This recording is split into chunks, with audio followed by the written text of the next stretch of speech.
Hello guys நான் திரும்பி video போட ஆரம்பிச்சிட்டேன். இனிமேல் வந்து ஃப்ரீ ஃபயர் வீடியோஸும் சில கேம்ஸ் வீடியோஸும் அதுக்கப்புறமா கிரிக்கெட் வீடியோ வரும். கிரிக்கெட் கிரவுண்ட் காமிக்கிட்டா இதாங்க நம்மளோட கிரிக்கெட் கிரவுண்டு. ஆமாம், நான் பழைய வீடியோலாம் நிறைய கிரிக்கெட் வீடியோ போட்டுப்பேன். அதில் நிறைய பேர் இருப்பாங்க. அது வந்து அங்கே கைஸ் கிரிக்கெட் கிரவுண்டு. இது வந்து புதுசு. இது யார் வீடுனா கெவின் ஒரு வீடு. அதே தெரியுமே கைஸ், நான் அவனை பொருட்டு டிஸ்கஷனில் படிப்போம். அண்ட் பிங்க் கலர் வீடு எண்டு. இது தஷண்டு. இது ரோஹித் வீடு. இது ரோஹித் வீடு. அதுக்கப்புறமா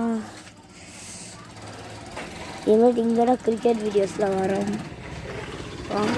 ஆமாம், இங்கே தான் கிரிக்கெட் வீடியோஸ் வரும். அதுக்கப்புறமா இவன் நிஷான்ட்டு அப்போ அந்த பெங்களூர் வீடியோவில் சிங்சன்கார் அப்போது வந்தான். இப்போ நான் திரும்பி வேலூர் வந்து வீடியோ போட ஆரம்பிச்சிட்டேன். Okay bye. பாய்.